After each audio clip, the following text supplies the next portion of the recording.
Hi, my name is Jamie, and I'm going to start with one of the topics that is closest to my heart, which is the topic of homelessness.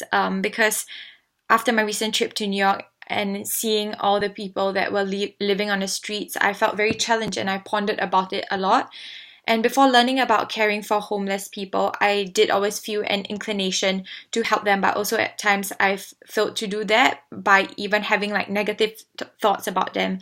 So sometimes I walk past them and I would think like, oh dear, why do they smell so bad? Or when I see them on the streets asking for money and they hold up a board saying that they need money for drugs and alcohol. And I would think to myself, why would I give you money if for something that I know is not good for them? But I never really understood why they did that. And I also had a lot of stigma around homeless people and would think that they're very scary as well. However, upon reflection and learning more through a workshop and articles I've read, I realized how ignorant I was and how my thoughts came from a point of privilege. And I was really shocked to know that homeless people often rely on drugs because sometimes they just need that to keep them awake so that they can protect their belongings and their medication, and also just so that they wouldn't get beaten up. I was so upset to hear that people would be out to steal their medication, and it's just so difficult for these homeless people to be out there. And homeless people often have many coexisting conditions, not just physical but mental health as well.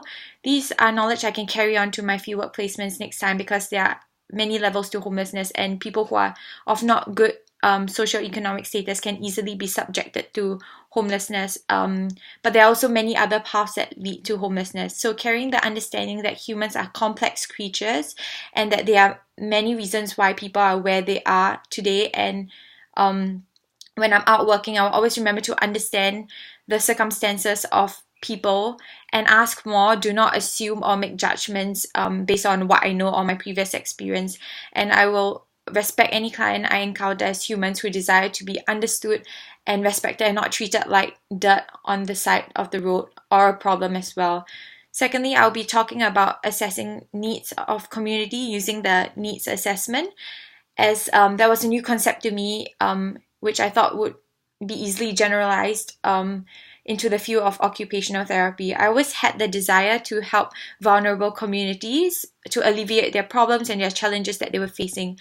Through this unit, I understand that my idea of helping is just a shallow understanding towards helping the vulnerable communities.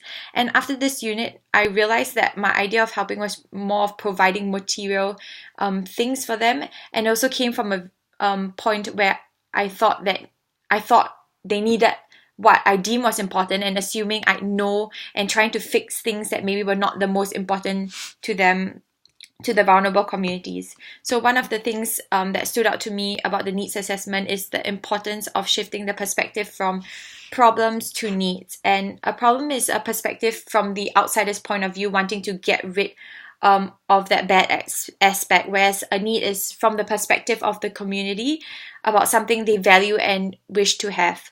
Additionally, something that is so basic that I learned but yet never occurred to me was getting into that community and asking people what is it that they need, and the exposure to components of the needs assessment, such as the comparative and express needs, were also areas I never thought to look into to understand what the community needs. So I can use this knowledge in future on placement, as in practice occupational therapists always conduct assessments, and from there we identify where the problem is and we work to help the clients out with those problem areas. And even though the core of OT is client-centered practice, but it's often easy to forget that as much as we have a degree and we think we are the experts, clients are the experts of their own lives. And I will consciously remind myself the importance of not taking the place of the expert, but instead asking a clients what is it that they want help with, and what works best for them, because ultimately a difference can only be made if they are motivated and if it's something that's meaningful to them and something that they need. Lastly, I would like to talk about emotional intelligence, because the YouTube video by Gary Vaynerchuk really drove home the point that we need to start focusing on emotional intelligence and being aware of our emotions and how they can benefit our everyday decisions. Everyday functioning. Also, I learned from Daniel Goleman that when we are making our decisions, our emotional centers in our brain works to prioritize things for us. They draw on the wisdom of the emotions to help us with decision making. Articles also highlighted how our society dismisses feelings when we are making decisions. We always tell ourselves to be rational. However, it is in fact almost impossible to separate emotions from humans, and this is applicable to my career and field work in future, because I am aware that I always dismiss my emotions because I don't want it to affect my performance, and I'm also bad with managing my emotions.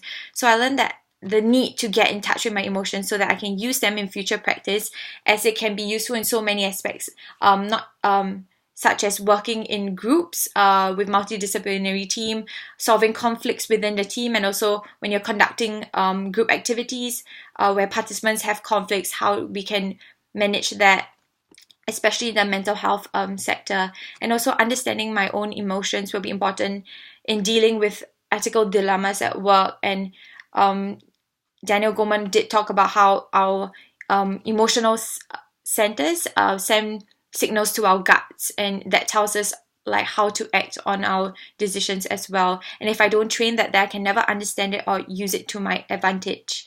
And also emotional intelligence can help manage stress levels, which is very important on fieldwork as well. So secondly, the next question, if I could change aspects of my project, I would make changes to our stakeholders. Currently, our stakeholders that are involved in the planning of the program involve teachers, school psychologists, people with lived experience, so young adults who once had parents who were substance abusers. And our current approach takes the child away from their problematic family and trying to deal with the issues separately. We then work with teachers and people with lived experience. So these two groups of people we see them as something like people who have it all together, and who we assume know what's best for the children. But in actual fact, I realized that the people who knows what's best for the children attending the program are the family members of these children. And in the approach that my group is currently taking, it does not allow us to get a full understanding of a picture of what goes on at home for them. That is why I think that if I could change something, it would be to incorporate the family members in the planning stage as well. Sometimes it may not be that both parents are substance abusers, it might only be one, so we could include the other parent in the planning process, or also grandparents who have had to look after their grandchildren because of the substance abusing parents. This is because from reading articles, I gathered that community development emphasizes on empowering communities to take collective responsibility for their own development, and these family members would bring invaluable opinions and insights that we would never have. And we need to make use of the community, the people who are directly involved with the issue being dealt at hand, and that would be the family unit of the children. And there is also a need to move away from the rescuer mentality and using people who have first-hand experience or knowledge about what the children of substance abusers go through and what is it that would benefit them. Lastly, after reading about different leadership styles, I identified with wanting to be a developmental leader, involving a leader that's flexible, actively facilitates group interaction, drawing on strengths of the group, helping the group structure ideas, solidify group decisions, and encourage participants as well. So I felt that I lacked skills in conceptualizing the conceptual skills, so helping the group structure ideas and solidifying decisions. And I want to improve on this skill because it will bring me closer to the developmental leader style that I identify with, and also it's a quality that I desire, as it shows that I'm someone who uses strengths of people and their contributions to synthesize something together that everyone can identify with. And to improve on these skills, I think firstly I have to develop confidence in myself and to always learn to transform what people say into something that could be used, because every team member is valuable, and every contribution they have is valuable as well. So every skill comes with practice, and to improve on this, I think it's good for me to start in university. And because like this semester I have 2 group projects that I'll be working on, so I can start that I can start there and also gather feedback from my group members. Another area I would like to improve on is being encouraging and motivating to others, as that's one of a good leadership skills. But before I can do that, I need to work on myself, and this is where I can work on my emotional intelligence. If I don't know what motivates me, and I myself lack the motivation, then I would not be able to motivate other people. So I think one way I can do this is by starting a journal and keeping a record of my emotions, my values, and how they change over time. So motivated leaders are usually always optimistic as well. This is something I struggle with. So from now on, I will try to find at least one good thing about a situation when I'm faced with a challenge. Thank you.